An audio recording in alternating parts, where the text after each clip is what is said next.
వర్తమానం ఇచ్చే ముందు ఒక చిన్న ప్రశ్న అడిగి నేను వాక్యంలోకి వెళ్తాను. ఎవరో చూస్తున్నారు అని సిగ్గుపడొద్దు. నేను చెయ్యెత్తితే నా పక్కేమిటోళ్ళు నన్నదో రకంగా చూస్తారేమో అని అనుకోవద్దు. యథార్థంగా నేను అడగబోయే ప్రశ్నకి ఉన్నది ఉన్నట్లుగా సమాధానం చెప్పడానికి ప్రయత్నం చేయండి. అడగబోయే ప్రశ్న ఏంటంటే, మీ జీవితంలో ఎప్పుడైనా కనీసం ఒక్కసారైనా ఈ బ్రతికే కంటే చచ్చిపోతే పోయిద్ది, ఇలాంటి బ్రతుకు అవసరమా, ఇలాంటి జీవితం అవసరమా, నేను చచ్చిపోతే బాగుండు అని ఎప్పుడైనా మరణాన్ని కోరుకున్న వాళ్ళు కనీసం ఒక్కసారి అరే రే రే రే రే నేను అడక్క మునిపోయి అందరూ చేతులు పైకెత్తారు. ఏమ్మా అనురాధ, ఏం బాధలు వచ్చినాయి తల్లి, డానియల్ మంచిగా చూసుకోవట్లేదా అమ్మా కదా. ప్రతి మనిషి జీవితంలో ఇక్కడ నిలవబడి వాక్యం బోధిస్తున్న నా జీవితంలో కూడా ఆన్ అన్ యావరేజ్ ప్రతి మనిషి లోపట ఏదో ఒక సందర్భంలో వద్ది బ్రతుకు, చచ్చిపోతే పోయిద్ది. ఎవరి కోసం బ్రతకాలి? ఎదురయ్యే శ్రమలను బట్టి కానీ, కలిగే కష్టాన్ని బట్టి కానీ, అనుభవిస్తున్న నష్టాన్ని బట్టి కానీ, అర్థం చేసుకొని భర్త, అర్థం చేసుకొని భార్య, అర్థం చేసుకొని పిల్లలు, సమాజంలో ఎదురయ్యే తిరస్కారాలను బట్టి కానీ ప్రతి మనిషి జీవితంలో ఏదో ఒక సందర్భంలో ఈ బ్రతికే కంటే చచ్చిపోతే పోయిద్ది అన్న ఆలోచన ప్రతి మనిషికి వస్తుంది. ప్రతి మనిషికి మనకు రావటం దేవుడు ఎరుగు. పరిశుద్ధ గ్రంథమైన బైబిల్లో ఫైర్ బ్రాండ్ అని పేరు వహించిన ఒక ప్రవక్త చావును కోరుకొని దేవుని సన్నిధిలో ప్రార్థన చేశాడు. ఎవరా ప్రవక్త? ఏమని ప్రార్థన చేశాడు? ఏదో అన్నారు, అద్భుతం తెలుసా? నన్ను చంపయ్యా అని దరిదాపుగా 2700 సంవత్సరాల క్రితం ప్రార్థన చేశాడు. అద్భుతం తెలుసా? ఎప్పటి వరకు ఆయన చనిపోలా, ఎప్పటికీ బ్రతికే ఉన్నాడు. 2700 సంవత్సరాల క్రితం నన్ను చంపేయ్యా, నా ప్రాణం తీసుకోయ్యా అని ప్రార్థన చేస్తే అద్భుతం. ఏలియా చేసిన ప్రతి ప్రార్థనకి దేవుడు జవాబు ఇచ్చాడు, కానీ ఈ ప్రార్థనకు మాత్రం జవాబు ఇలా. నన్ను చంపయ్య అంటే చంపకుండా ఎప్పటికీ 2700 సంవత్సరాల నుంచి ఆయన బ్రతికే ఉన్నాడు. ఎందుకు చనిపోవాలనుకున్నాడు? ఆయన జీవితంలో దేవుడు చేసిన కార్యం ఏంటి? ఒకసారి చూడండి. రాజుల మొదటి గ్రంథం 19వ అధ్యాయం 4వ వచనం 7వ వచనం నేను చదువుతాను, నాతో కలిసి అందరూ చెప్పడానికి ప్రయత్నం చేయండి. తాను ఒక దిన ప్రయాణము అరణ్యములోనికి పోయి ఒక బదిరి వృక్షము క్రింద కూర్చుండి మరణాపేక్ష గలవాడై, యెహోవా, నా పితరుల కంటే నేను ఎక్కువ వాడను కాను, ఇంత మట్టుకు చాలును, నా ప్రాణము తీసుకొనుము అని ప్రార్థన చేసెను. యేసయ్యకు మహిమ కలుగునుగాక. యెజబెలు పెట్టిన బెదిరింపును బట్టి భయపడ్డాడా అంటే భయపడలేదు, కానీ భయపడ్డాడు. తెలిగే కదా ఈ మాట. భయపడ్డాడు కానీ భయపడలేదు కానీ భయపడ్డాడు. ఒకరోజు ప్రయాణం అరణ్యానికి వెళ్ళి ఓ చెట్టు కింద కూర్చొని, నా పితరుల కంటే నేను ఎక్కువని కాదయ్యా, నా ప్రాణం తీసేసుకో అని ఒక వింతైన ప్రార్థన ఒక వింతైన ప్రార్థన ఏలియా భక్తుడు ఈ స్థలంలో చేశాడు. నేను అడుగుతా, ఒక దిన ప్రయాణం అరణ్యంలో చేసి ఓ చెట్టు కింద ఎవరూ లేని స్థలంలో, దిక్కుమొక్కు లేని అనామకుడిగా ఎందుకు ఆ స్థలంలో దైవ సేవకుడు ప్రార్థన చేస్తున్నాడు? ఒకసారి మీరు నా వైపు చూడండి. సేవకుల బాధ ఒక్కసారి మీరు అర్థం చేసుకోండి. మీకేదైనా బాధ కలిగిందనుకోండి, మీ బాధ మాకు చెప్తారు. ఒకసారి చెప్పండి, ఎవరికి చెప్తారు? మీకేదైనా బాధ కలిగితే మీ బాధ మాకు వచ్చి, అక్క మా ఇంట్లో ఈ కష్టం ఉంది ప్రార్థన చేయండి, అన్న మా ఇంట్లో ఈ కష్టం ఉంది ప్రార్థన చేయండి అని భాస్కరా నా దగ్గరకు వచ్చి చెప్తా. మరి మాకు కష్టం వస్తే ఏదో అంటున్నారు చెప్పండి. కొంతమంది ఎట చూస్తున్నారంటే, మీకు కూడా కష్టాలు వస్తాయా అన్న? అక్క మేము కూడా మనుషులవేనక్క, మీకులాగా అన్ని రకాల పరిస్థితులు మాకు కూడా వస్తాయి. సరే, ఎవరో ఏదో చెప్తున్నారు, మాకు కష్టాలు వస్తే మరి మీకు దేవుడు లేడా? మీకు దేవుడు లేడా? మరి మీరు కూడా దేవుడి దగ్గరికి వెళ్ళి చెప్పుకోవచ్చుగా. అది చూడండి, మా కష్టాలు వస్తే దేవునికి చెప్పుకోవాలంట, మీ కష్టాలు వస్తే ఇదేమి న్యాయం? నిజమే. మీ కష్టాలు వస్తే మాకు చెప్తారు, మా కష్టాలు వస్తే మీకు చెప్పుకోం. ఎందుకంటే సేవకుని అంతరంగపు లాగు బయట కనపడకూడదు.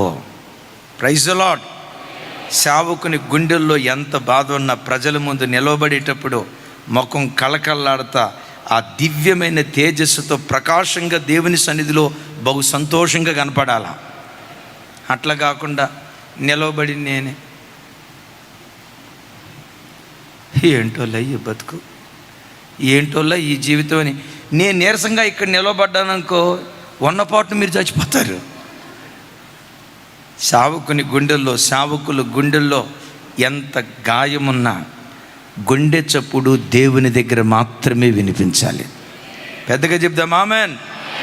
అందుకనే మీలో ఎవరైనా నేను మీ దగ్గరకు వచ్చి, అక్క మా ఇంట్లో ఈ కష్టం ఉందక్క, అన్న మా ఇంట్లో ఈ కష్టం ఉందని, చైతన్య బ్రదర్ సిన్స్ 10 సంవత్సరాలు బట్టి మీరు నాకు పరిచయం, ఎప్పుడైనా నా బాధ మీకు చెప్పానా? నోరు తెరిచి చెప్పాలి, ఎట్టంటే అట్ట. మీ బాధ నాకు చెప్పారా లేదా? మీ బాధ మాకు చెప్తారు, వినటానికే మేము ఉన్నాం. మా బాధ పొరపాటుని చెప్పం. ఎందుకు చెప్పమో తెలుసా? ఎందుకు చెప్పమో తెలుసా? మేము కృంగిపోయి మా బాధ మీరు చెప్పారనుకోండి, మీకు చెప్పామనుకోండి, మమ్మల్ని చూసి మీరు అనుకుంటారు దొంది. మనకు బాధలు ఉన్నట్లుగా వాళ్ళు కూడా బాధలు ఉన్నాయి, వాళ్ళు ఏడుస్తున్నారు, మనం ఏడుస్తున్నాం, అంతా ఒకటే అని అనుకుంటారు. ఎందుకంటే మీ విశ్వాసపు స్థాయి కంటే మించిన విశ్వాసపు స్థాయి మా గుండెల్లో తప్పకుండా దేవుడు పెడతాడు. మీరు ఓదార్పు కోసం మాతో చెప్పుకుంటారు, ప్రార్థన చేస్తారని. మేము మీతో ఎందుకు చెప్పమో తెలుసా? మీరు ప్రార్థన చేయరని కాదు, నేనంట సమస్య పరిష్కరించే దేవుని దగ్గరే మన గుండె చప్పుడు వినిపించాలి. గట్టిగా చెప్దాం ఆమేన్. సరే, ఒక మాట. ఏలియా ఒక దినం ప్రయాణం చేసి చెట్టు కింద కూర్చొని మరణాపేక్ష కలిగిన వాడై, దేవా నా ప్రాణం తీసుకో అన్నాడు. మీరు వెంటనే నాకు టకామని సమాధానం చెప్పాలి. నా ప్రాణం తీసుకో అని దేవునికి అప్పగించే కంటే ఆ చెట్టుకో తాడేసుకొని ఊరేసుకొని ఏలియా చచ్చిపోవచ్చుగా. మీరు ఎట్ట చూస్తున్నారంటే, అరే ఈ ఐడియా ఏలియాకు వచ్చినట్లేదే. ఒక మాట, నా ప్రాణం తీసుకోయా అని ప్రార్థన చేసేదానికంటే చేసిన సేవ చాలు, బ్రతికిన బ్రతుకు చాలు, పరిగెత్తిన పరుగు చాలు, సంపాదించిన ఆత్మల చాలు, తిరిగి చేయాల్సినంత సేవ చేశా, ఇక అయిపోయింది. ఈ బ్రతికే కంటే నేను చచ్చిపోతే మంచిదని ఊరేసుకోనో ఆత్మహత్య చేసుకోనో చచ్చిపోవచ్చు కదా. అట్లా చచ్చిపోలా. ఎందుకు తెలుసా? ఏలియాకు ఒక సంగతి తెలుసు, ఆత్మహత్య మహాపాపం. నరుని ఆత్మ దేవుడు పెట్టిన దీపం. ఏ దేవుడు దీపాన్ని వెలిగించాడో ఆ దీపాన్ని దేవుడు ఆర్పే వరకు మన ఆత్మను కాపాడుకుంటూ రావాలి. మరలా చెప్తున్నాను, నీ ఆత్మను తీసుకునే అధికారం, నీ ఆత్మను తీసివేసే అధికారం, ఆత్మహత్య చేసుకునే అధికారం దేవుడు ఏ మనిషికి ఇవ్వలేదు. ఈ బాధలు భరించే కంటే నేను చచ్చిపోతే మంచిదని ఒక వ్యక్తి ఆత్మహత్య చేసుకుంటే, ఆత్మహత్య చేసుకొని చనిపోయిన వారి ఆత్మలు పరలోకంలో ఉంటాయా, పాతాళంలో ఉంటాయా? అరే 60 సంవత్సరాలు 70 సంవత్సరాల చిన్న జీవితం ఈ బాధ భరించలేని ఆత్మహత్య చేసుకుంటే, ఆ తర్వాత ఆ వ్యక్తి యొక్క ఆత్మ నరకంలో పడి, నరకంలో బాధ ఎన్ని సంవత్సరాలు ఉంటుంది? 60 70? వాక్యం అంటుంది యుగాయుగాలు ఆ బాధ ఉంటుంది. అది ఏలియాకి తెలుసు. నా ప్రాణం తీసుకునే అధికారం నాకు లేదు, నా ఆత్మను నా నుంచి దూరం చేసుకునే అధికారం నాకు లేదు. ఏ దేవుడు ఆత్మదీపాన్ని వెలిగించాడో ఆ దేవుడే ఆత్మదీపాన్ని ఆర్పే వరకు దీన్ని నేను కాపాడుకోవాలని దుడుకు నిర్ణయంతో కలిగిన పరిస్థితులను బట్టి నేను చచ్చిపోతానని ఏ చెట్టు కూరేసుకోనో తాను చనిపోలేదు. ఎందుకు బలవన్మరణానికి తాను గురి కాలేదంటే, అమలారా అయ్యలారా, బలవన్మరణానికి గురైన వాళ్ళు, ఆత్మహత్య చేసుకున్న వారి ఆత్మలో నరకంలో అల్లాడిపోతాయి. చిన్న జీవితంలో ఎదురైన కష్టాన్ని భరించలేనని ఆత్మహత్య చేసుకుంటే వాని ఆత్మ నరకానికి వెళ్ళి 60-70 సంవత్సరాలు కాదు, చెప్పాలి యుగాలు నరకాగ్నిలో కాలిపోయేటువంటి ప్రమాదం ఉంది. ఈ సంగతి ఏలియాకు తెలుసు. అందుకనే తీసుకుంటే నువ్వు తీసుకోయ్యా, నా ప్రాణం నువ్వు తీసుకో అని దేవుని సన్నిధిలో ప్రార్థన చేశాడు. దేవుడు వెంటనే ఏలియాతో, నాయనా ఏలియా, నీ ప్రార్థన నేను అంగీకరించా, నా దగ్గరకు వస్తానన్నావు కదా, అనండి ఇట్లా అనండి అంటే అర్థం ఏంటి? అదే బ్రదర్ వచ్చాయి అని అనలా. ఏలియా, అదిగో అప్పం, అదిగో నీళ్ళు, భోజనం భుజించు. ఎందుకు భుజించాలయ్యా? ఇప్పుడు కొంతమంది చూడండి, చచ్చిపోయే ముందు భోజనం ఎందుకు? ఆ మధ్య ఒక ఆవిడ అందట, నేను చచ్చిపోతా అని అందట. ఈడు మూర్ఖున్నాడంట, పోయి సావే, ఏమవుతావు పోయి సావు అన్నాడంట. మొత్తానికి చచ్చిపోదామని బయటికి వెళ్ళిందట చెరువు దగ్గరికి. ఒక పావు గంట తర్వాత మరలా వచ్చిందట. ఏం వచ్చావు? మళ్ళా గొడుగు తీసుకొని పోదామని అందట. గొడుగు ఎందుకు? చచ్చిపోయేదానికి. వర్షం కురుస్తుంది కదా తడవకుండా. అరే, చచ్చిపోయే మనిషి వర్షంలో తడిస్తే ఎంత, తడవకపోతే ఎంత? నేనంట చచ్చిపోయే మనిషిని దేవుడు ఏమంటాడు? ఇదిగో ఈ రొట్టెను భుజించు, ఇదిగో ఈ నీళ్లు నువ్వు త్రాగు అంటే కడుపు నిండా భోజనం పెట్టిన తర్వాత నా ప్రాణం తీసుకుంటావా? లేదు ఏలియా, భవిష్యత్ కాలంలో నీ మీద నాకున్న గొప్ప ప్రణాళిక ఏంటో తెలుసా? శక్తికి మించిన సేవను నీ చేతులకు నేను అప్పగించబోతున్నాను. ఇంతకాలం నువ్వు చేసిన సేవ వేరు, ఇంతకాలం నా కొరకు నువ్వు పరిగెత్తిన పరుగు వేరు, ఇంతకాలం నువ్వు నా పరిచర్య చేసిన విధానం వేరు. రాగల కాలంలో శక్తికి మించిన పరిచర్య నీ చేతులకు నేను అప్పగించబోతున్నాను. ఆ శక్తికి మించిన పరిచర్య కొరకు నువ్వు బ్రతకాలి, బట్ట కట్టాలి, నిలవబడాలి.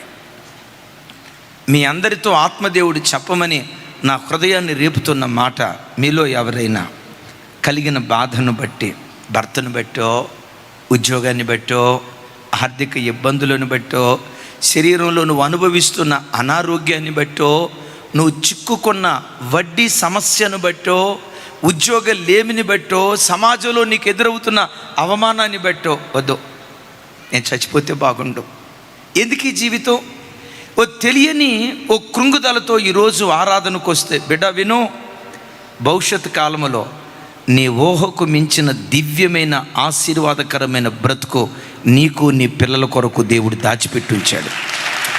ఎలాంటి దివ్యకరమైన ఆశీర్వాదకరమైన జీవితాన్ని దేవుడు దాచిపెట్టించాడో నీ ఊహలకు కూడా అది అందదో. ఏలియా భక్తుడు ఏ ప్రార్థన చేశాడు? 2003, 2002, 2004 ప్రాంతంలో ఇదే ప్రార్థన నేను చేశా. అతిశయానికి నేను చెప్పట్లేదు, కానీ పొట్టకూటి కోసం సేవకు వచ్చిన వాళ్ళం కాదు. ఓ దర్శనం కలిగి అతిశయానికి చెప్పే మాట కాదు. మంచి చదువుకొని చక్కటి ఉద్యోగాలు చేస్తూ దేవుని చిత్త ప్రకారంగా ఏదో చేయాలి, దేవుని కొరకు వేల కొలది ఆత్మలకు దీవెన కారణంగా ఉండాలి, ఓ మహిమ కలిగిన పరిచర్య చేయాలని ఎన్నో కళ్ళతో సేవలో అడుగుపెట్టా. ప్రారంభించిన 3-4 సంవత్సరాలు తినటానికి తిండి లేక, కట్టుకోవటానికి బట్ట లేక, ఇంటద్దె నెల కట్టుకోలేక అనుభవించిన దారిద్రత ఇంత అంతా కాదు. అయితే దారిద్రతను బట్టి చనిపోవాలి అన్న ఆలోచన రాలేదు, కానీ ఎంత కష్టపడినా ఆత్మలను సంపాదించలేకపోవటం. ఆ 20-30 మంది ఆత్మలు, సైతాన్ గాడు వచ్చి అన్నాడు, ఎంతకాలం మీరు సేవ చేసినా ఈ 20-30 మంది ఆత్మలతోనే మీరు ఉంటారు, ఆత్మలు సంపాదించడం మీ వల్ల కాదు. తెలియని కృంగుదల. మీకు సొంత చర్చి లేదు, సొంత చర్చి లేకపోతే, సొంత స్థలం లేకపోతే ఆరాధనకి ఎవరు వస్తారు? మందిరం లేకపోతే మీ దగ్గరికి ఎవరు వస్తారు? హైదరాబాద్ లాంటి పట్టణాల్లో మందిరానికి ప్రజలు రావాలంటే హంగు ఆర్భాటాలు ఉండాలి, ఒక రేంజ్లో మందిరం ఉండాలి. మీకు సొంత స్థలం 100 గజాల స్థలం కూడా లేదు. ఎంత సేవ చేసినా మీ బ్రతికింతే. ఎన్నో కలలు కానీ సేవకు వస్తే, ఏంటి ప్రభా బ్రతికిల్లా అయిపోయింది, ఆలోచించి ఆలోచించి మానసిక రోగిని కాలేదు, కానీ హృదయంలో ఓ కృంగుదల. ఆ కృంగుదల వచ్చిన దినాల్లో సైతాన్ గడు నన్ను ఏం చేసేవాడో తెలుసా? అదే విచిత్రమో, సడన్గా మధ్యరాత్రి 12-12:30 ఆ ప్రాంతంలో మెలకు వచ్చేది. నేను పండుకున్న చాప మీద నుంచి సడన్గా అలా కళ్ళు తెరిచి చూస్తే పైన ఫ్యాన్ గిరగిరా తిరుగుతూ ఉండేది. సైతాన్ గాడు వచ్చి అంటాడు, ఎందుకురా నువ్వు బ్రతికున్నావు? నువ్వు సేవ చేయలేవు, నీ బ్రతికింతే, నా మాటిను. అదిగో ఫ్యాన్ కనపడుతుంది కదా, చచ్చిపో. ఫ్యాన్ కనపడుతుంది కదా. ఏమైందో తెలీదు, దరిదాపుగా 3-4 నెలల పాటు చచ్చిపో, ఎందుకు నువ్వు బ్రతికున్నావు, చచ్చిపో, మరణం నీకు మేలు, ఎందుకు నువ్వు బ్రతికున్నావు. ఈ మరణాపేక్షను కూర్చున్న వార్త పదే చెవులకు నా దగ్గరకు వినపడుతూ ఉండేది. కొన్నిసార్లు భయం అనిపించి సైతాన్ గడు టెంప్ట్ చేసి సడన్గా ఇలాంటి దరిద్ర పని నా జీవితంలో జరుగుతుందేమో. సేవ చేయటానికి వచ్చిన ఓ దైవజనుడు ఎలా అయిపోయాడు, ఆ దైవజనుని ముగింపు అయ్యో దేవుని నామానికి ఎంత అవమానమో కదని ఆ భయంతో రాత్రిపూట అయిందంటే, ఆ ప్రాంతంలో ప్రకాశం అని ఒక అన్న ఉన్నారు. నేను ఆ అన్నని ప్రకాశం పంతులు గారని పిలుస్తా. రాత్రి అయిందంటే కొన్నిసార్లు ఆ అన్నని పిలిచి, అన్న నా దగ్గరే ఉండండి, ఈ రాత్రి నాతోనే నా దగ్గరే పండుకోండి. కొన్ని రాత్రుల పాటు అన్న నా దగ్గర పండుకోబెట్టుకునేవాడు. చాలాసార్లు నీ బ్రతికింతే, నువ్వు చచ్చిపోని పదే వాడు పురుకొల్పేవాడు. ఓ మాట అంట, ఒకవేళ సైతాన్ గడి ప్రేరేపణకు లోబడి సేవ వృద్ధి పొందలేదు, ఎంత కష్టపడినా బ్రతికింతేలే అని వాడి ప్రేరేపణకు లోబడి ఒకవేళ నేను చచ్చిపోయి ఉంటే, ఈ మహిమ కలిగిన సేవను నేను కన్నులారా చూడగలిగేవాడినా? ఇన్ని వేల మంది ప్రజలకు ఆశీర్వాదకరంగా మేము మార్చబడగలిగే వాళ్ళమా? కొన్ని లక్షల మందికి దేవుని వాక్యాన్ని ప్రకటించే ఆ కృపను మేము పొందుకోగలిగే వాళ్ళమా? నేనంట తొందరపాటు నిర్ణయం తీసుకోకుండా ఉండటాన్ని బట్టే ఈరోజు ఎంత పరిచర్య దేవుడిచ్చాడో చెప్పమంటారా? శక్తికి మించిన సేవ దేవుడు మాకు అప్పగించాడు. అమ్మా, సేవను చూస్తూ ఉంటే సెకండ్ సర్వీస్ అయింది కదా, మందిరం కిటకిటలాడింది. ఫస్ట్ సర్వీస్ మందిరం కిటకిటలాడింది. ఆల్మోస్ట్ థర్డ్ సర్వీస్, మరలా ఈవినింగ్ 4th సర్వీస్ ఉంది. ఉప్పల్లో 3, ఇంకా అనేక చోట్ల దేవుని కృప యూట్యూబ్ ద్వారా ఒక్క రోజుకొచ్చి, దేవుని కృపను బట్టి ఒక్క రోజుకొచ్చి మన యూట్యూబ్ ఛానల్ ద్వారా ఒక్క రోజుకొచ్చి 4 లక్షల మంది ప్రజలు దేవుని వాక్యం వినగలుగుతున్నారు.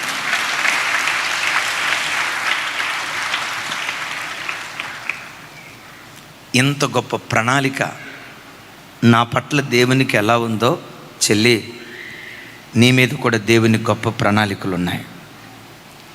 ఈరోజున్న కష్టాన్ని చూడకో, ఈరోజున్న నిందను చూడకో, ఈరోజు ఎదురైన అవమానాన్ని చూడకో, ఈరోజు మానసికంగా నువ్వు అనుభవిస్తున్న కష్టాన్ని చూడకో.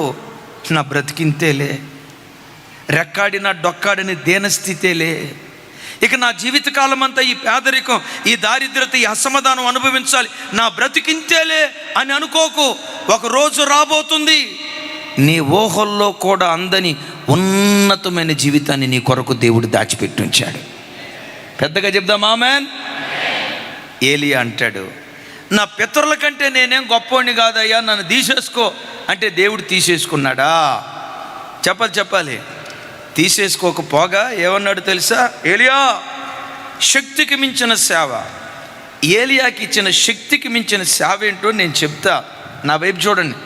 పరిశుద్ధ గ్రంథమైన బైబిల్ అంతటిలో పాత నిబంధనలో, క్రొత్త నిబంధనలో రాబోయే దినాల్లో 3 కాలాలలో సేవ చేసిన సేవకులు ఎవరైనా ఉన్నారంటే ద గ్రేట్.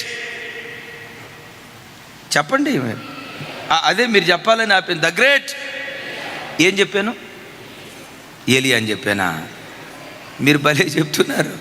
ఏమని చెప్పాను?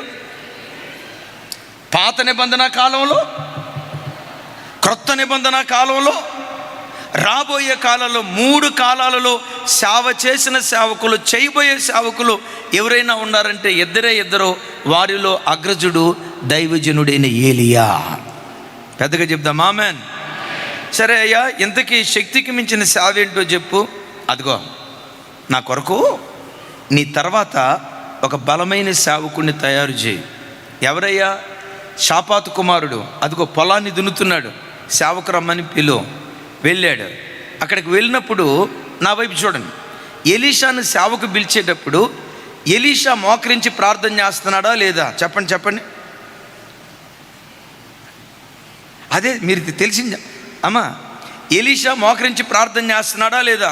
ప్రార్థన చేసే ఎలీషాని దేవుడు సేవకు పిలిచాడా లేదా? కాదు, మోకరించి ప్రార్థన చేయట్లా, పొలం దున్నుకుంటున్నాడు. విన్నారా? పొలం దున్నుకుంటున్నాడు.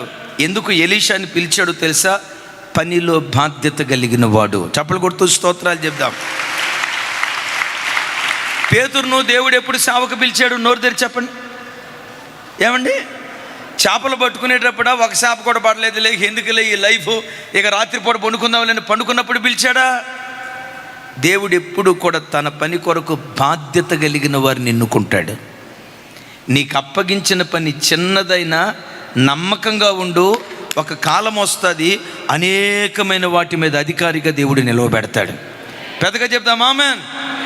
చిన్న పనిలో నమ్మకంగా ఉండు, భవిష్యత్తులో శిఖరాల మీద కూర్చునే కృపదేవుడు అనుగ్రహిస్తాడు. అమ్మ నా వైపు చూడండి. మీ అమ్మ రే తల్లి ఈ ఇల్లు ఓడవరా అని నీ చేతికి చీపిరి కట్ట అప్పగిస్తే నువ్వు ఎలా ఇంటిని శుభ్రం చేయాలో తెలుసా? హౌస్ క్లీనింగ్ చేసేవాళ్ళు వచ్చి శుభ్రం చేసినా అంత నీట్గా ఉండకుండా, హౌస్ కీపింగ్ చేసేవాళ్ళు శుభ్రం చేసిన అంత నీట్గా ఉండకూడదు.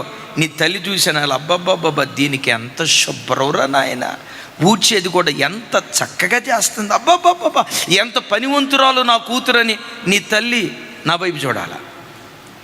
అనండి ఒకసారి ఇట్లా. వద్దులేమ్మా, మురిసిపోవాలా. కొంతమంది పిల్లలు ఉంటారు 3 రూములు కూడా 1/2 నిమిషంలో ఊడ్చేస్తారు. అదే కృప వాళ్ళకి. ఎట్లాగో చెప్పంటారా? ఎక్కడో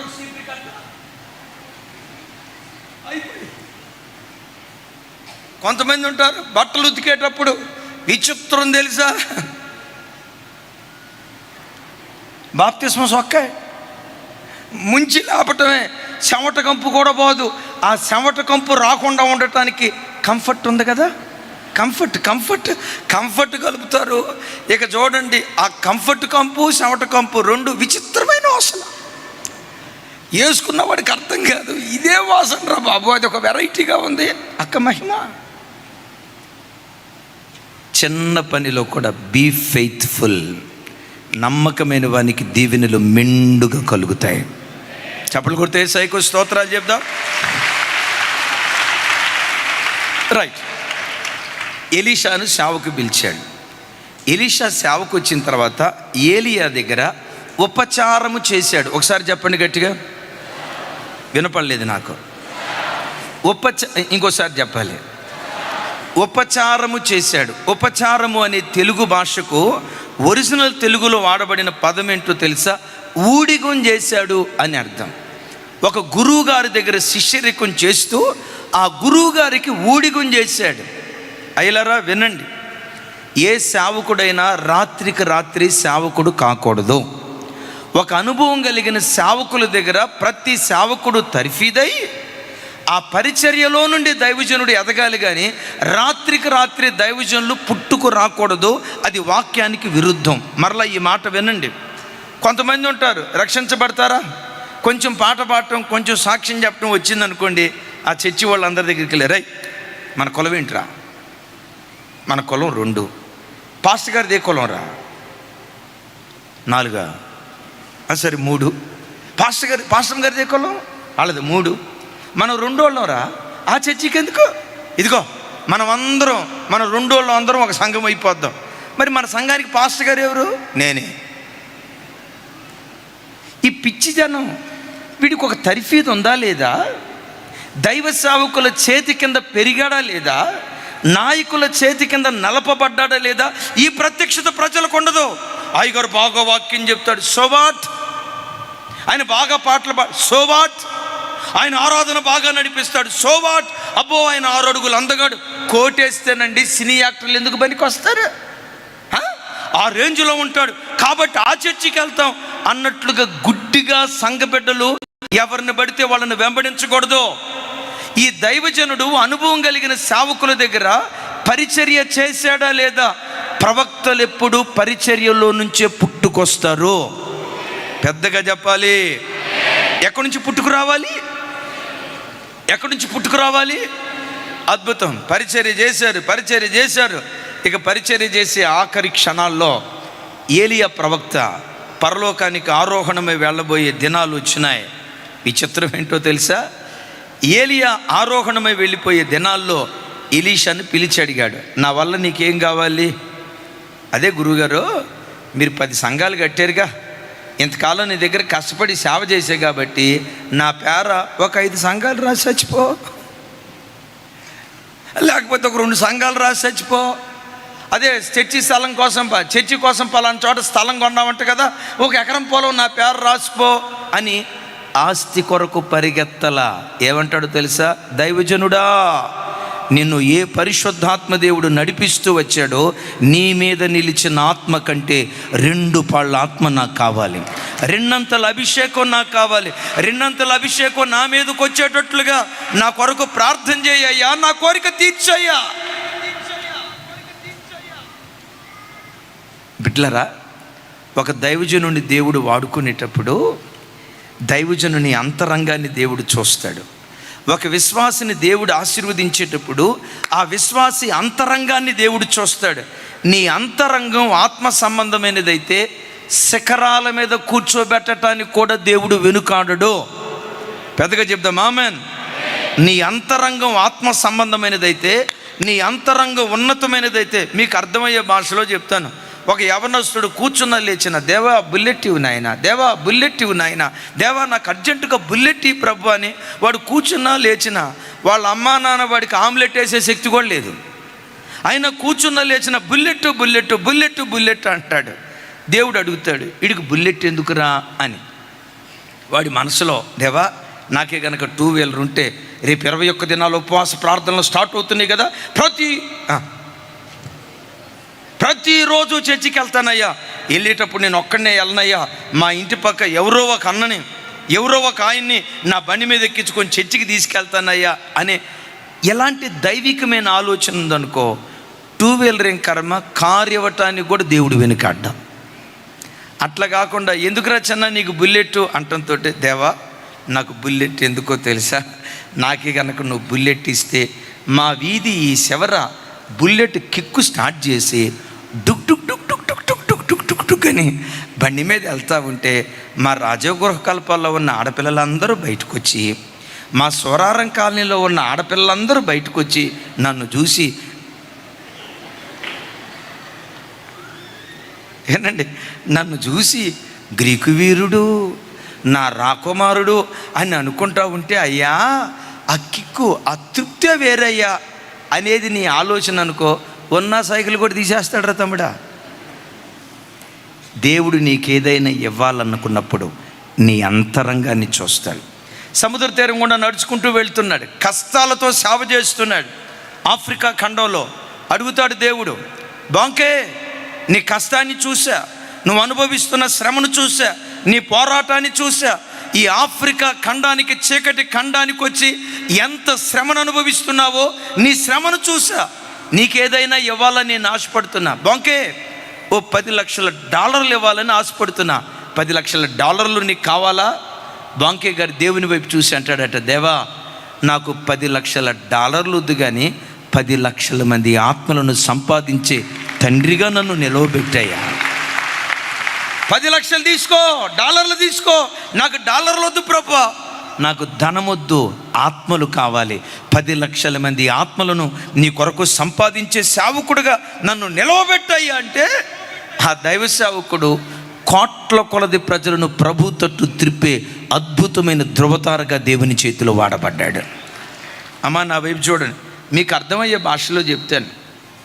దేవుడు మిమ్మల్ని ఆశీర్వదించాలంటే, ప్రభా నా ఉద్యోగాన్ని ఆశీర్వదించు, నా భర్త వ్యాపారాన్ని ఆశీర్వదించు, ఈ సంవత్సరం ఎంత లేదైనా 50 లక్షల రూపాయలు మా వ్యాపారంలో మిగులునుగాక. అరే ఆమెను అనుకోండి. దేవుడు అప్పుడు అడుగుతాడు, ఎందుకు ఈ బిడ్డకి 50 లక్షల రూపాయలు?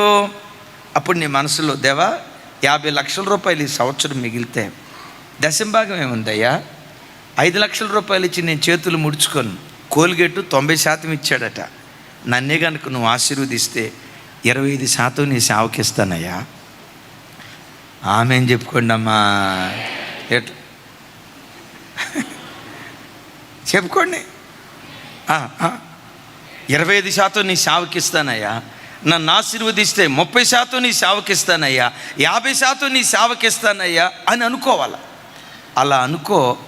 దేవుని దగ్గర నుండి చిత్ర విచిత్రాలు నువ్వు చూసే కృప దేవుడు ఇస్తాడు.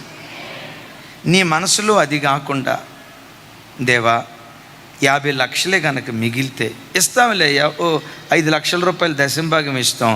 తతిమాటితో నేను నా చెవులకు పెట్టుకునే దిద్దులు బాగా చిన్నగా ఉన్నాయి అయ్యా, ఎవరికి కనపట్టలేదయ్యా, 50 లక్షలు మిగిలితే అయ్యా ఈ పాటి దుద్దులు చేయించుకుంటానయ్యా, నా మెల్ల ఉన్న బంగారు గొలుసు అస్సలుగా కనపట్టలేదయ్యా, అయ్యా అయ్యా నన్ను ఆశీర్వదిస్తే. అదేదే పల్లెటూరులో మన దూడలకు వేస్తారుగా, ఆ సైజు బంగారం గొలుసు వేసుకొని, ఆ సైజు నడుము కొట్టాను వేసుకొని ఎప్పుడు పడితే అప్పుడు వేసుకొని అయ్యా ఫంక్షన్లు జరుగుతాయి కదా, ఆ ఫంక్షన్కి వెళ్ళేటప్పుడు నన్ను చూడు, నా బంగారం చూడని అప్పుడు బంగారం వేసుకొని వెళ్తేనయ్యా ఊరోళ్ళందరూ దుబాయ్ సేటు మన మధ్యలోకి వచ్చింది అని ప్రజలు అనుకుంటా ఉంటే, దేవానికి స్తోత్రం కలుగునుగాక. ఇది నీ అంతరంగం అనుకో. నీ పట్ల కార్యం చేయడం. ఒక దైవజనుని దేవుడు ఆశీర్వదించాలన్నా, ఒక దైవజనురాల్ని దేవుడు ఆశీర్వదించాలన్నా, ఒక విశ్వాసిని దేవుడు ఆశీర్వదించాలన్నా అంతరంగాన్ని చూస్తాడు. నీ అంతరంగపు ఆలోచన ఎంత ఉన్నతంగా ఉంటుందో నిన్ను నిలవబెట్టే విధానం కూడా అంత ఉన్నతంగా ఉండును గాక. పెద్దగా చప్పలు కొడుతూ స్తోత్రాలు చెప్దాం. సరే, ఇది నా వల్ల కాదు, దేవుడు నీకు అనుగ్రహిస్తాడు, ప్రార్థన చేస్తానని ఆయన ఆరోహణమై వెళుతూ ఉంటుండగా దేవుని కృప 2 అంతల అభిషేకం ఎలీషా మీదకి దిగి వచ్చింది. ఏలియా నా వైపు చూడాలి. ఏలియా 7 అద్భుతాలు చేస్తే ఎలీషా 14 అద్భుతాలు చేశాడు. ఏలియా 2 రాజుల దగ్గర సేవ చేస్తే ఎలీషా 4 రాజుల దగ్గర సేవ చేశాడు. ఏలియా 20 సంవత్సరాలు సేవ చేస్తే ఎలీషా నోరు తెరిచి చెప్పాలి 40 సంవత్సరాలు సేవ చేశాడు. విచిత్రం ఏంటో తెలుసా? శక్తికి మించిన సేవ చేపిస్తాను అని అన్నాడు కదా, ఏలియాని వాడుకొని ఆ తర్వాత ఆయన కంటే శక్తివంతమైన దైవ సేవకుని దేవుడు లేవనెత్తాడు. ఇక్కడ మీతో పంచుకోమని నా ప్రభు నన్ను పురికొల్పుతున్న మాట ఏంటో తెలుసా? కలుగుతున్న కష్టాన్ని బట్టి కలవరపడకుండా కొంతకాలం ఓపిక పట్టు. ఆ కష్టాల మధ్యలోనే పిల్లలను చదివించుకో, ఆ కష్టాల మధ్యలోనే పిల్లలకి ఫీజు కట్టు. తినటానికి తిండి లేకపోయినా ఒట్టన్నంలో నీళ్లు పోసుకొని బెల్లపు ముక్క నంజుకొని ఉల్లిపాయ ముక్క నంజుకొని తినే పేద బ్రతుకైనా కొంచెం కాలం ఓర్చుకో. ఒకరోజు వస్తుంది నిన్ను దీవించిన దానికంటే నీ కడుపున పుట్టిన బిడ్డలను నీ ఊహకు మించినంతగా, నీ ఊహల్లో కూడా అందనంత ఉన్నతమైన స్థితిలో నా దేవుడు నిశ్చయంగా ఆశీర్వదిస్తాడు.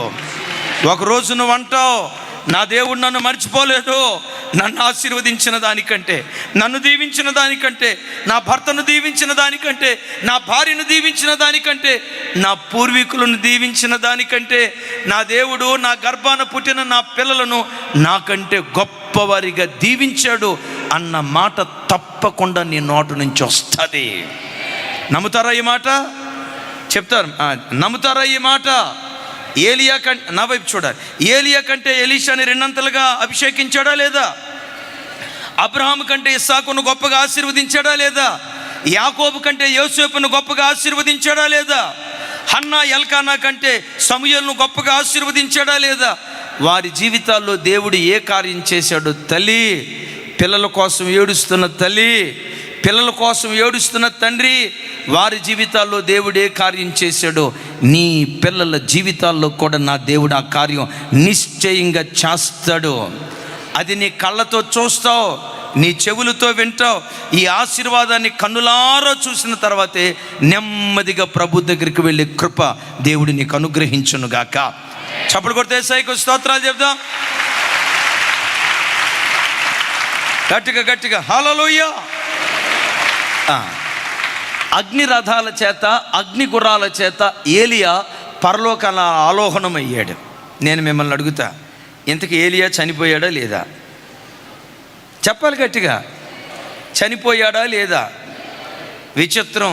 ఒక మాట నా వైపు చూడండి. ఏలియాని చంపుతానని బెదిరించింది ఎవరు? వెంటనే చెప్పాలరా తల్లి. ఏలియాని చంపుతానని బెదిరించింది ఎవరు? రేపు ఈ దినంలోపు నువ్వు బ్రతుకుంటే యెహోవా జీవంతోడు, నా పేరు యెజబేలు కాదు గజిబిజి అని పెట్టుకుంటానంది. రేపు ఈ పాటికి నువ్వు బ్రతుకుంటే యెహోవా జీవంతోడు నిన్ను లేపేస్తానంది. లేపేస్తానన్న ఆవిడ లేకుండా పోయింది. ఏలియా ఎప్పటికీ బ్రతికే ఉన్నాడు. విన్నారా? నిన్నెవడైనా లేపేస్తానని అన్నాడంటే వాళ్ళ మాటలకు భయపడి గుండె 190 కొట్టుకునేటట్టుగా బీపీ ట్యాబ్లెట్లు వేసుకొని హాస్పిటల్కి వెళ్ళి ఆ డాక్టర్ గారి దగ్గరికి వెళ్ళి, డాక్టర్ గారు ఈ మధ్య ఏదో గుండె స్పీడ్గా కొట్టుకుంటుంది, కాస్త గుండె స్పీడ్గా కొట్టుకోకుండా బీపీ ఇట్లా పరిగెత్తొద్దు. ఎవడు నిన్ను బెదిరించాడో, ఎవడు నిన్ను లేపేస్తానన్నాడో, ఏ సమస్య నిన్ను లేపేస్తానందో ఒకరోజు వస్తుంది. ఆ సమస్య లేకుండా దేవుడు చేస్తాడు. నమ్ముతారా ఈ మాట? ఒకవేళ ఈరోజు నీ యెజబేలు, నీ బ్రతుకులో యెజబేలు,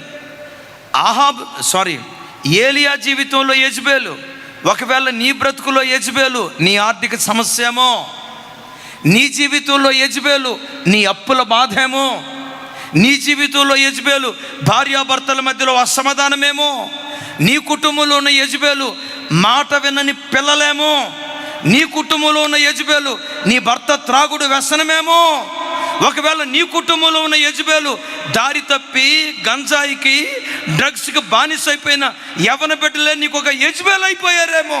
ఇలాంటి పరిస్థితులను చూసి ఈ బ్రతికెందుకో, చచ్చిపోతే పోయిద్ది, సమస్యలు కూడా నిన్ను చూసి నిన్ను మింగేస్తా, నిన్ను లేకుండా చేస్తానని యెజబేలు ఏలియాని బెదిరించినట్లుగా సమస్యలు నిన్ను బెదిరిస్తా ఉన్నాయేమో.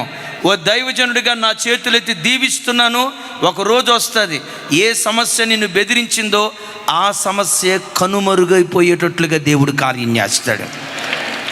కొంచెం ఓపిక పట్టు. ఆమెన్. కొంచెం ఓపిక పట్టు.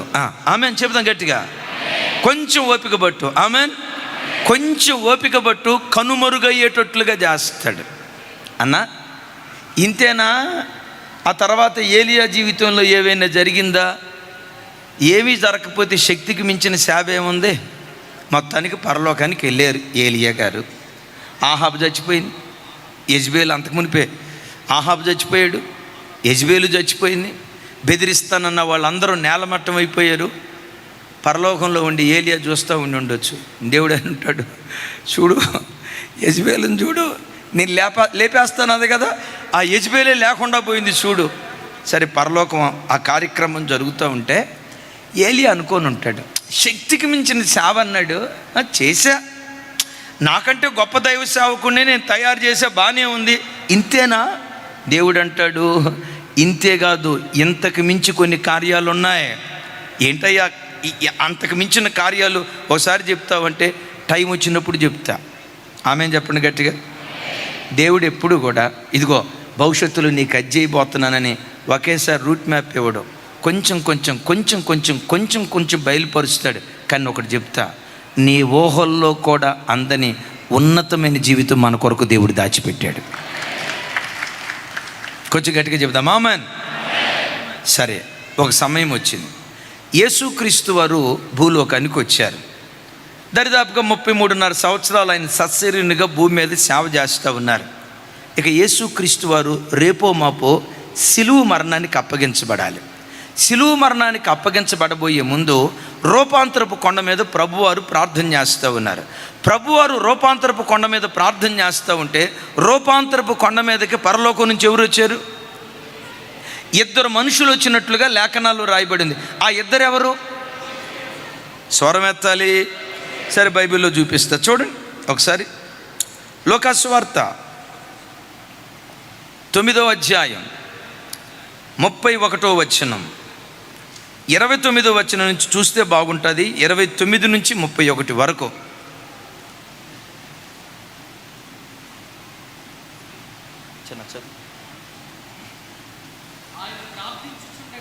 ఆయన ప్రార్థించుచుండగా ఆయన వస్త్రములు తెల్లనివై దగదగా మెరిసెను. ఇద్దరు పురుషులు ఆయనతో మాట్లాడుచుండిరి. ఎందరు చెప్పండి? ఇద్దరు పురుషులు ఆయనతో మాట్లాడుచుండిరి. వారు మోషే, ఏలియా అనువారు. ఇక్కడ 31వ వచనం నాతో కలిసి చెప్పండి. వారు మహిమతో అగపడి ఆయన యెరూషలేములో నెరవేర్చబోవు నిర్గమమును గూర్చి మాట్లాడుచుండిరి. యేసయ్యకి మహిమ కలుగును గాక. ఓ చిన్న క్విజ్, ఓ చిన్న ప్రశ్న మిమ్మల్ని అడిగి వాక్యంలోకి వెళ్తాను.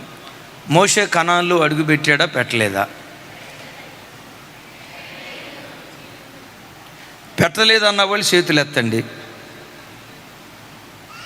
అమ్మా, మా అమ్మ రఘుపతి రెడ్డి నాయన, అమ్మ మోషే కనాన్లో అడుగు పెట్టాడా పెట్టలేదా? పెట్టలేదన్న వాళ్ళందరూ చేతులు ఎత్తండి, దించండి. పెట్టాడని నేనంట. ఏలియా మోషే కనానులో అడుగు పెట్టాడు అని నేనంట. మీరేమంటారు? మీ మాటకే నా ఓటు అన్నా అని అనాల్సిందే. ఇక్కడ అడుగు పెట్టాడా లేదా? రూపాంతరపు కొండ మీద కనానులో మోషే అడుగు పెట్టాడా పెట్టలేదా? ఏమిటా తమ్ముళ్ళ, మీరు అమెరికా వాళ్ళ తెలుగు వాళ్ళ? మోషే ఇప్పుడు కనాన్లో అడుగు పెట్టాడా లేదా? రూపాంతరపు కొండ ఎక్కడుంది? అమెరికాలోనా? అరే, రూపాంతరపు కొండ ఎక్కడుంది సార్? బ్రదర్, రూపాంతరపు కొండ ఎక్కడుంది? కనాన్లో ఉంది కదా. ఇప్పుడు మోషే ఆ రూపాంతరపు కొండ దగ్గర కదా ప్రత్యక్షమైంది, యేసయ్యతో మాట్లాడింది. ఎక్కడిది మాట్లాడింది? కనానులోనే. ఇప్పుడు మీరు నాకు సమాధానం చెప్పండి. మోషే కనానులో అడుగు పెట్టాడా పెట్టలేదా? సరే, మీకు కన్ఫ్యూజన్ లేకుండా ఉండాలంటే ఇంకొంచెం వివరంగా చెప్తా. పెట్టలేదు కానీ పెట్టాడు. కాలు పెట్టలేదు కానీ పెట్టాడు కానీ అప్పుడు పెట్టలా, ఆ తర్వాత పెట్టాడా లేదా? సరే, మోషే అక్కడికి ఎందుకు వచ్చాడు? తర్వాత ఏలియా అక్కడికి వచ్చాడు. ఏలియా వచ్చి యేసు ప్రభుతో ఏం మాట్లాడారట? యెరూషలేములో ఆయన జరిగించబోయే నిర్గమమును గూర్చి మాట్లాడుచుండిరి. ఓసారి చెప్పండి. యెరూషలేములో ఆయన జరిగించబోయే నిర్గమమును గూర్చి. నిర్గమము అంటే పరలోక ప్రయాణం అని కదా ఆ మాటకున్న అర్థం. యెరూషలేములో యేసుక్రీస్తు వారి సిలువ బలియాగాన్ని గూర్చి, కొరడా దెబ్బలను గూర్చి, మొండ్ల కిరీటాన్ని గూర్చి, శాపగ్రస్తమైన సిలువ మ్రాను మీద యేసుక్రీస్తు వారు వేలాడే అనుభవాన్ని గూర్చి, వీటన్నిటిని గూర్చి మాట్లాడుతూ ఉంటే, యేసయ్య ఎంతైనా మనిషే కదా. ఆయన సంపూర్ణ మానవుడు, సంపూర్ణమైన దేవుడు. అయితే గెత్సెమనే తోటలో సంపూర్ణ మానవుడు కదా, ఏడుస్తూ ఒక సందర్భంలో, తండ్రి నీ చిత్తమైతే ఈ పాత్ర నా యొద్ద నుండి తీసివేయి అని ప్రార్థన చేశాడు కదా. అంటే సిలువ మరణం ఎంతో కొంత యేసయ్య హృదయంలో ఆ పరలోకపు తండ్రికి ఎడబాటు కలుగుతున్న దాన్ని బట్టి కాస్త కలవరపడుతున్నాడు. ఆ కలవరంతో ఉన్న యేసయ్యను దృఢపరచడానికే, కలవరంతో ఉన్న యేసయ్యను ధైర్యపరచడానికే, కృంగిపోయే పరిస్థితిలో ప్రభువారు ఉంటారేమోనని ఆ కృంగిపోతున్న ప్రభువును లేవనెత్తటానికే 2 దైవజనులను దేవుడు పంపించాడు. వారిలో ఒక ఆయన మోషే, రెండవ ఆయన. నేను ఒక మాట అడుగుతా. మోషే తన సాక్ష్యం ద్వారా యేసయ్యను బలపరిచి ఉంటాడు. ఏమని చెప్పి ఉంటాడు చెప్పండి? అయ్యా, నేను కూడా ఇట్లాగే భయపడ్డాను ఫరోకి అన్నాడు. ఫరో, నువ్వు లేకుండా చేస్తా చూడు అన్నాడు. చివరికి ఆడే లేకుండా పోయాడు. ఆ తర్వాత నేను కనాన్లో అడుగుపెట్టా. ఫరో కత్తివాత చేతి నుండి నా దేవుడు నన్ను తప్పించాడని నాకు పుట్టిన 2వ కుమారుడికి ఎలియాజర్ అనే పేరు పెట్టా. ఎందుకు ఆ పేరు పెట్టావు అమ్మ? చెప్పాలి. ఎందుకు ఆ పేరు పెట్టావు? ఎందుకు ఆ పేరు పెట్టానో తెలుసా? ఫరో కత్తివాత చేతిలో నుంచి నా దేవుడు నన్ను తప్పించాడు, దాన్ని పదే గుర్తుకు తెచ్చుకోవటానికి నా కొడుకు ఎలియాజర్ అనే పేరు పెట్టా. అమలారా, మన పిల్లలకు పెట్టే పేర్లు కూడా దేవునితో మీకున్న అనుబంధాన్ని బయలుపరిచేటట్లుగా ఉండాలి. కానీ ఫ్యాషన్కి పేర్లు తెచ్చుకొని పెట్టుకోవద్దు. అమ్మ నీ పేరేంట్రా, తమ్ముడు చిన్న నీ పేరేంట్రా అన్న. నా పేరు టింకు అన్నాడు. టింకును చివరి నుంచి చదవండి. ఆ టింకుని చివరి నుంచి చదవండి. కుంటి. అంటే అట్లా నిక్ నేమ్స్తో పిలుచుకోకూడదని కదా నా అభిప్రాయం.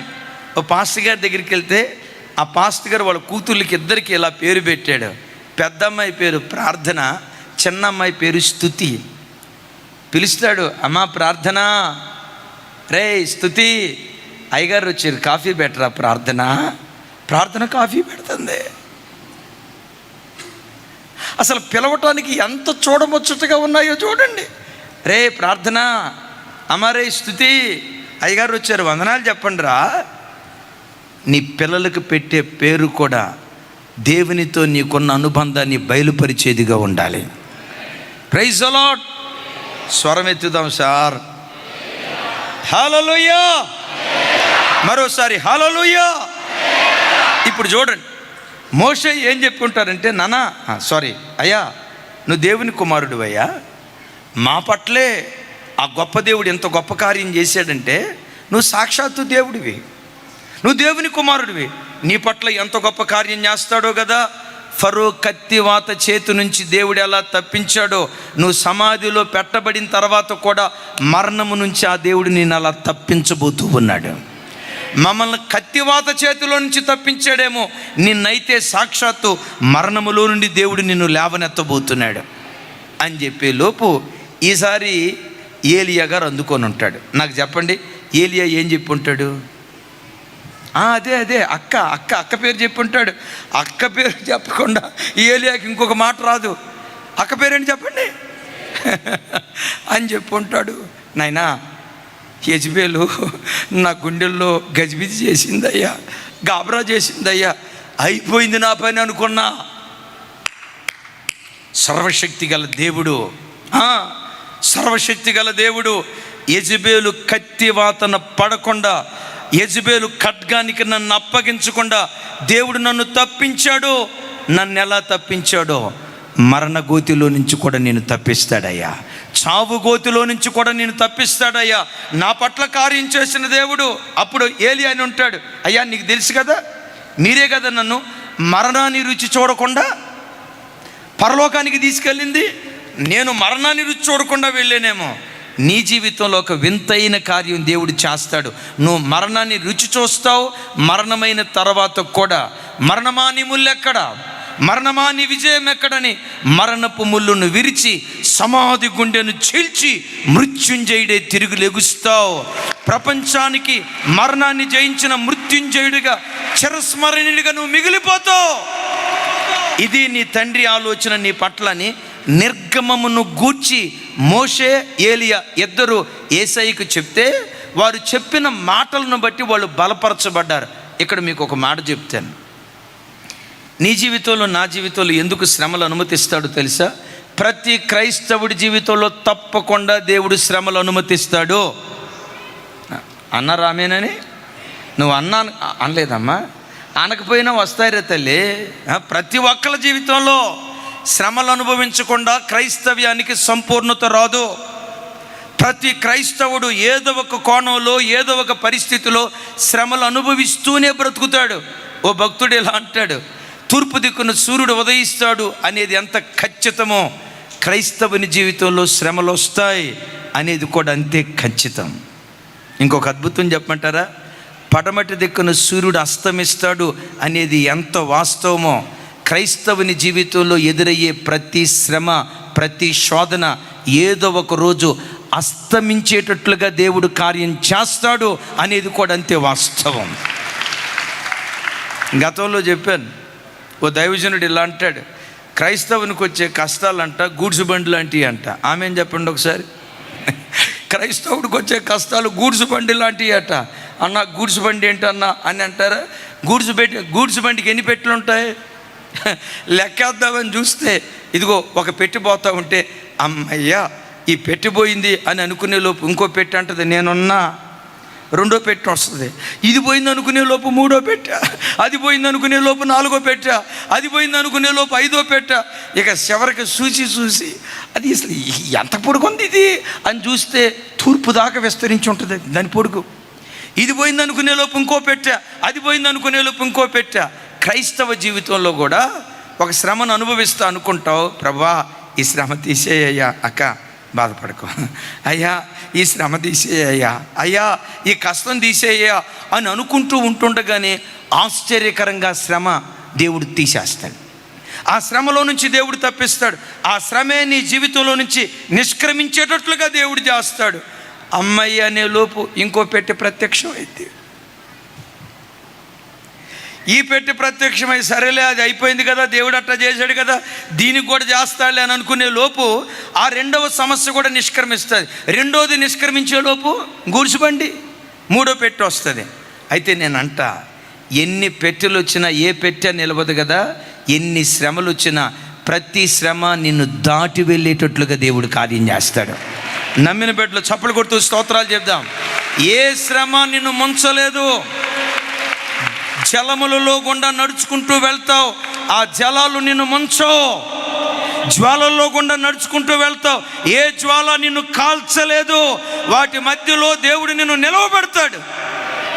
ఎందుకు శ్రమలు అనుమతించాడో చెప్పమంటారా? నేటి శ్రమలే రేపటి సాక్ష్యాలుగా దేవుడు మారుస్తాడు. గుండెల్లో రాసుకోండి మాట. ఏమన్నాను? ఇప్పుడు ఏలియా మోషే సాక్ష్యం చెప్తున్నారు కదా, దేని బట్టి సాక్ష్యం చెప్తున్నారు? గతంలో వాళ్ళ జీవితాల్లో ఎదురైన శ్రమలే ఒకనాటి శ్రమే ఈనాటి సాక్ష్యంగా దేవుడు మారుస్తాడు. అన్న, తమ్ముడు, తల్లి, ఈ వాక్యం వింటున్న చెల్లి, ఏ శ్రమల కొలిమిలోనైనా నువ్వు కాల్చబడుతున్నావా? దేవుడే ఆ శ్రమను అనుమతించాడు. ఎందుకో చెప్పమంటారా? ఆ కష్టం నుంచి ఏదో ఒకరోజు విడిపిస్తాడు కదా. ఎందుకు శ్రమను అనుమతించాడో చెప్పంటారా?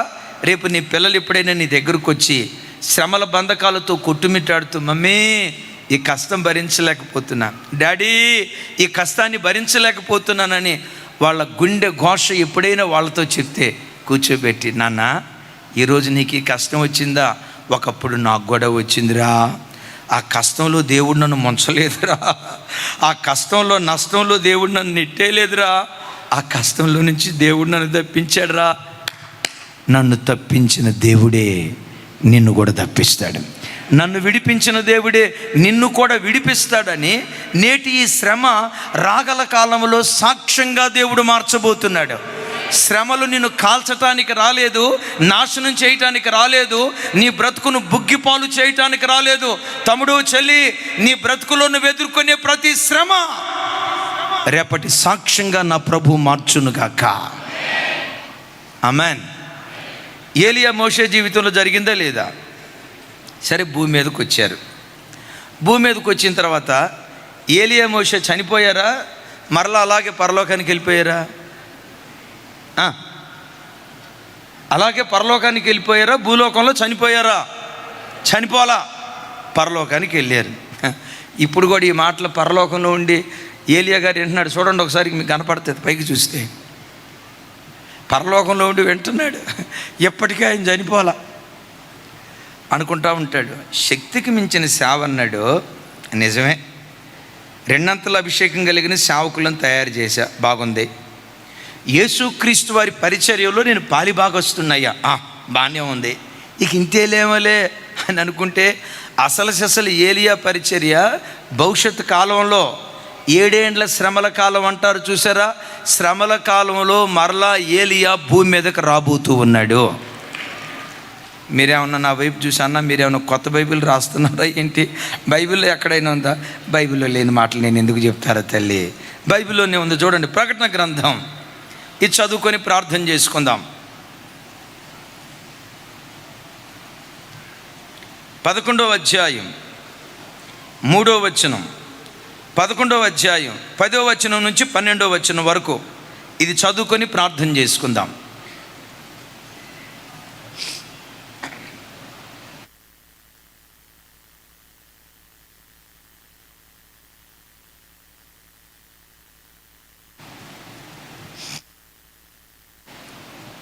తమ్ముడు 3వ వచనం ముందు, 11వ అధ్యాయం 3వ వచనం, 11:3. నాతో కలిసి, నేను నా 2 సాక్షులకు అధికారం ఇచ్చేదను, వారు గోనెపట్ట ధరించి 1260 దినములు ప్రవచించెదరు. నా వైపు చూడండి. 7 ఏండ్ల శ్రమల కాలంలో 2 సాక్షులు వస్తారట. వాళ్ళ పేరేంటో బైబిల్లో వివరించలేదు, పేరు రాయబడలేదు. కానీ క్రైస్తవుల నమ్మకం ఏంటంటే వాళ్ళిద్దరిలో ఒక ఆయన కన్ఫర్మ్, రెండవ ఆయన మాత్రం ఆయనై ఉండొచ్చు, ఈయనై ఉండొచ్చు, ఒక కన్ఫ్యూజన్. ఒకటి మాత్రం కన్ఫర్మ్, ఏంటో తెలుసా? ఆ ఇద్దరిలో ఒక ఆయన దైవజనుడైన ఏలియా, రెండవ ఆయన హానోకైనా అయి ఉండొచ్చు, దైవజనుడైన మోషే అయినా అయి ఉండొచ్చు, కన్ఫ్యూజన్. సో వాటి వివరాలు మనకు అవసరం లేదు. ఒక ఆయన కన్ఫర్మ్. ఇప్పుడు మన విషయంలో, మన సబ్జెక్ట్లో ఉన్న వ్యక్తి ఎవరు? ఏలియా మరలా ఎప్పుడు రాబోతున్నారు? 7 ఏండ్ల శ్రమల కాలంలో 3.5 సంవత్సరాలు ఆయన భూమి మీద సేవ చేయటానికి రాబోతున్నారట. నేను అడుగుతా మిమ్మల్ని, 7 ఏండ్ల శ్రమల కాలం ఇంకా జరిగిందా? జరగలేదు. అంటే భవిష్యత్తు కాలంలో వాళ్ళు పరలోకం నుంచి సేవ చేయటానికి భూలోకానికి రాబోతున్నారు. మీరందరూ నా వైపు చూసి టకామని చెప్పాలి. అంటే ఇంకా కొన్ని సంవత్సరాల తర్వాత అనుకోండి, నేను చెప్పేది ఇది తప్పు, జస్ట్ మీకు ఇన్ఫర్మేషన్ కోసం చెప్తాను. 20 సంవత్సరాల తర్వాత శ్రమల కాలం వచ్చింది అనుకోండి.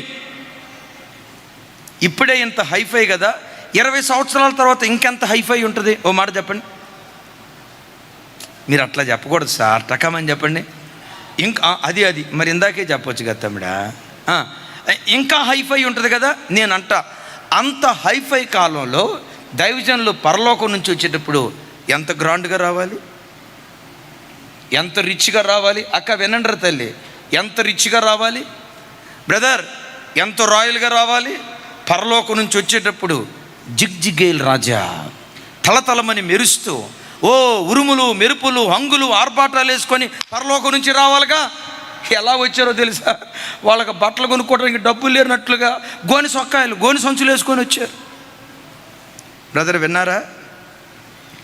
దైవజనులు ఎప్పుడు ఆర్భాటాలు హంగులతో కూడుకున్న వస్త్రధారణ ధరించేవారిగా దైవజనులు ఉండకూడదు.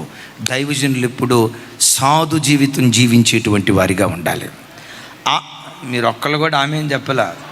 ఎందుకంటే ఇప్పుడు అంతా జిగిజిగేల రాజాలనే కోరుకుంటున్నారు. నాలాంటి వాడిని చూసేమనుకుంటారు తెలుసా? పాపం ఈ జెర్మియా పాస్టర్ గారు, ఎంత పేద పాస్టర్ గారు, ఒక ఆయన అట్టాగే అనుకునేవాడట. చుట్టూతా ఇక్కడ వాల్ పోస్టర్లు అంటిస్తూ ఉంటే, మీటింగ్స్ పెడతా ఉంటే చూసి అనుకునేవాడంట, పాపం ఎవరు ఈ పేద పాస్టర్ గారు, ఎప్పుడు చూసినా ఒకటే సొక్కాయి, ఎప్పుడు చూసినా ఒకటే సొక్కాయి లేవనుకుంటా. అయినా ఎంత పేదరికంలో కూడా భలే మీటింగ్స్ పెడుతున్నాడే అని అనుకుంటా. ఒకసారి వెళ్దాం అనుకుంటా ఉన్నాడట. అనుకుంటున్నాడు కానీ అమ్మో, అలాంటి పేద పాస్టర్ గారి దగ్గరికి వెళ్తే నాలాంటి ధనవంతులను చూసి మా చుట్టూతో తిరుగు అని ఆయనకు ఒక డౌట్ అంట. సరే మొత్తానికి ఈ మీటింగ్స్ పోస్టర్లు చూసి ఒకరోజు చర్చి ఎట్లుంటుందో చూద్దామని చెప్పి చర్చికి వచ్చాడు. ఆడ కూర్చున్నాడు. కూర్చున్నది మొదలుకొని కన్ను ఆర్పట్ల, నోరు మొయ్యట్ల.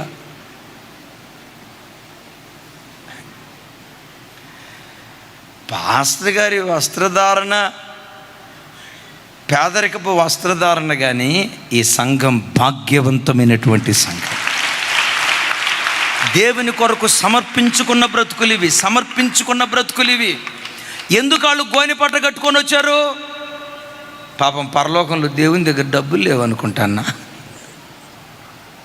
చెప్పండి తల్లి, నేనంట పరలోకం నుంచి వచ్చేవాళ్ళు వజ్ర వైఢూర్యాలతో, ఇక్కడ ఒక స్టార్, గోల్డెన్ స్టార్, వజ్రపు స్టార్, ఇంకేమున్నాయి చెప్పండి, ఇవన్నీ వేసుకొని బ్రదర్ అపురూపకాలని ఎంత రిచ్గా రావాలి. వచ్చేటప్పుడు పరలోకం నుంచి వచ్చేటప్పుడు వారిని చూడటానికి మా 2 కళ్ళు, ఫిల్ ఇన్ ద బ్లాంక్స్, చాలేదా, 4 కాళ్ళు పెట్టుకో. ఎందుకు? గోనె పట్టు ధరించి వస్తారట. ఎప్పుడు? 7 ఏండ్ల శ్రమల కాలంలో వాళ్ళు గోనె పట్టు ధరించి వస్తారట. అమలారా, ఐలారా, ఈ కార్పొరేట్ రంగంలో సేవ కూడా కార్పొరేట్ కాకూడదు. పాస్టర్ గారు అంటే ఒక రేంజ్లో కోట్ వేయాలా, సూట్ వేయాలా, అంటే కోటు సూటు బూట్ వేయటం తప్పని కాదు నా అభిప్రాయం.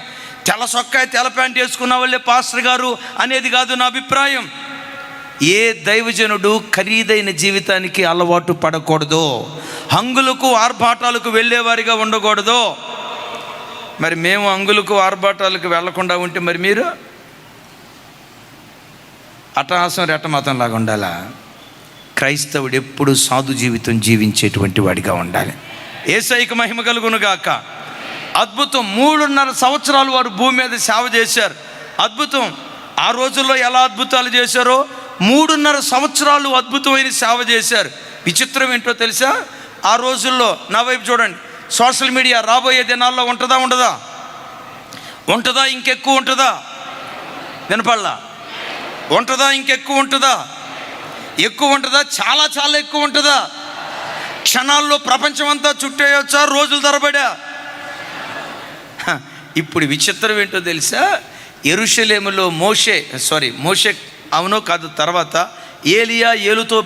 ఏలియాతో పాటు మరో దైవజనుడు యెరూషలేములో ఉండి సేవ చేస్తూ ఉంటే వారు చేస్తున్న సేవ ప్రపంచమంతా టెలికాస్ట్ కాబోతుంది. శక్తికి మించిన సేవ అన్నావు కదయ్యా, జరిగించేవయ్యా. ఇజ్రాయేలు దేశం చిన్న ప్రాంతంలో సేవ చేసి ఇంతేలే నా బ్రతుకు అనుకున్న ఈ ఏలియాని ప్రపంచాన్ని కదిలించే ఒక ధృవతారగా రాగల కాలంలో దేవుడు వాడుకోబోతున్నాడు. నేనంట చప్పట్లు కొట్టారు, బాగానే ఉంది. ఒకవేళ ఏలియా తొందరపడి చచ్చిపోయి ఉంటే? అందుకని నేనంట, ఎన్ని కష్టాల్లో ఉన్న చావును కోరుకోకు, కష్టాన్ని ఎదుర్కోవటానికి కావలసిన ధైర్యం దయచేయ్యా. ఆమె చెప్పరా తల్లి? నీకేం కష్టం అమ్మా? రైట్, నా వైపు చూసి చెప్పాలి. యేసయ్యకు మహిమ కలుగును గాక. యేసయ్యని అడగండి, ప్రభా ఎంత కరువైనా, ఎంత కష్టమైనా, ఎంత ఉపద్రవమైన కష్టాన్ని భరించే శక్తి నాకు దయచేయి. పిరికి దానిలాగా నేను పారిపోకూడదు. కొంచెం కాలం ఓపిక పట్టాడు. ఆ ఓపిక దేవుడు వ్యర్థం చేసుకోకుండా శక్తికి మించిన సేవ దేవుడు అప్పగించాడు ఆయనకి. యేసయ్యకు మహిమ కలుగును గాక. ప్రపంచపు మీడియా అంతా టెలికాస్ట్ అవుతుంది. ఎందుకో తెలుసా? వాళ్ళు చేసే అద్భుతాలు అంత కాదు. చూడండి, ఏలియా ఇట్ట అన్నాడా? చెప్పాలి గట్టిగా, అరే చెప్పండి. అదే ఇలా అన్నాడా? అగ్ని కురిసేది, సడన్గా వర్షం వస్తుంది అనుకోండి. ఏ వర్షమా? ఇదిగో ఎవరిని అనుకున్నావు? నిన్నే. ఇదిగో నిన్నే, ఆగిపో అని. లోపు ఏం జరిగిందో తెలుసా? అంత దూరం వచ్చిన వర్షపు చుక్కలు భూమికి ఆకాశానికి మధ్యలో ఆగిపోయింది. ప్రపంచ మీడియా చూస్తుంది, ఎవరో వీళ్ళు అన్నట్లుగా. ఇక అద్భుతం, 3.5 సంవత్సరాలు దుమ్ము దులిపేరండి, ప్రపంచాన్ని దున్నేరండి. ప్రపంచంలో కోట్ల కొలది ప్రజలను పరలోక రాజ్యం కొరకు ఆయత్తపరిచారండి. అలా సేవ చేస్తున్న దినాల్లో కొంతమంది ఉంటారు కదా, కట్న కానుకలు ఇచ్చి అసలు వీళ్ళు లేకుండా చేయాలని వాళ్ళని చంపేశారు. అన్న ఇది బాగాలేదు, మళ్ళా చంపారా? ప్రతి నరుడు ఒక్కసారి మృతి పొందాలని లేఖనంలో రాయబడి ఉంది కదా. నోరు తెరిచి చెప్పాలి, లేఖనాల్లో రాయబడి ఉంది కదా. మరి ఏలియా చనిపోకపోతే లేఖనం ఏమైపోద్ది? నిరర్ధకమైపోద్ది. లోకంలో ఏ వ్యక్తి లేఖనం కంటే గొప్పవాడు కాదు. లేఖనం నెరవేర్చబడాలి. ఏమే రైట్? మనుషులందరూ ఒకేసారి మృతి పొందాలని లేఖనాల్లో రాయబడి ఉంది. అయితే విచిత్రం తెలుసా? వీళ్ళు ఏం చేశారంటే, చంపిన వాళ్ళు ఏం చేశారంటే, తొందరగా సమాధిలో పెడితే ఎట్ట? వీళ్ళు చచ్చిన సంగతి ప్రపంచం అంతటికి తెలియాలా? ఒకసారి నా వైపు చూడండి. వీళ్ళు చచ్చిన సంగతి ఇప్పుడండి ఒక చిన్న సమాచారం ఎక్కడైనా జరిగిందనుకోండి, క్షణాల్లో ఆ మధ్య జస్ట్ 2 రోజుల క్రితం అనుకుంటా మన తెలంగాణ కర్ణాటక బోర్డర్ దగ్గర భార్య అందట, ఏమండి కృష్ణానది ఒడ్డున చెప్పాలి మీతో కలిసి సెల్ఫీ దిగుతామని ఉందండి, కృష్ణానది ఒడ్డున మీతో సెల్ఫీ దిగుతానండి అని వెళ్ళిందట ఈ పిచ్చి మహారాజు. అబ్బా, నా భార్యకి బ్రహ్మాండమైన కోరిక వచ్చిందని చెప్పి ఆ దిమ్మి మీద నిలవబడి ఇట్లా సెల్ఫీ తీస్తా, స్మైల్ ప్లీజ్ అన్నాడట. అనేలోపు 2 చేతులతో దోసేసిందట. కానీ అద్భుతం, వాడికి ఈత వచ్చన్న సంగతి అక్కగా తెలియదు. వాడికి ఈత వచ్చి మొత్తానికి బయటకు వచ్చాడు. నేనంట ఈ వార్త నిన్న జరిగింది, ఈరోజు నాకు తెలిసింది.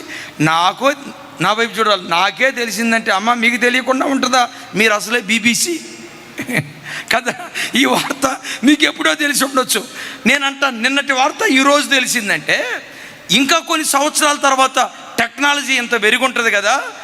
ప్రపంచ మీడియా అంతా చచ్చిన శవాలుగా ఉన్న ఏలియా శవాన్ని, మరో దైవజావకుడి శవాన్ని ప్రపంచ మీడియా అంతా టెలికాస్ట్ చేస్తూ ఉంటుంది.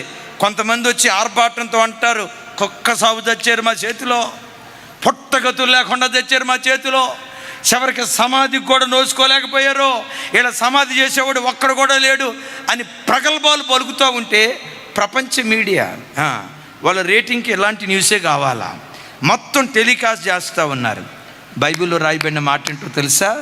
ప్రపంచ మీడియా టెలికాస్ట్ చేస్తూ ఉంటుండగా 3వ దినం ముగింపులో పరలోకం నుండి పునరుద్ధానపు శక్తి దిగివచ్చి వాళ్ళను కమ్ముకున్నప్పుడు చచ్చిన వాళ్ళు సజీవులై లేచి నిలవబడి, ప్రపంచ మీడియా అంతా చూస్తుంటుండగా, ఒకసారి చూడండి, ప్రపంచ మీడియా అంతా చూస్తుంటుండగా, ప్రపంచ మీడియా అలా చూస్తూ ఉంటుండగా పరలోకానికి ఆరోహణమై వెళ్ళారు. ఏలియాని వేడుకతో తీసుకుని వెళ్ళిపోయాడు దేవుడు. చప్పట్లు కొడుతూ స్తోత్రాలు చెప్దాం. ఏలియా ఎలాంటి సావు కోరుకున్నాడు? అరణ్యంలో చచ్చిపోతానయ్యా, నా సావు ఎవరు చూడకూడదయ్యా, వద్దులే నాకు ఈ కష్టాలు, నేను ఇక్కడ చచ్చిపోతాలే అని అనామకుడిలాగా చచ్చిపోవాలనుకున్నాడు.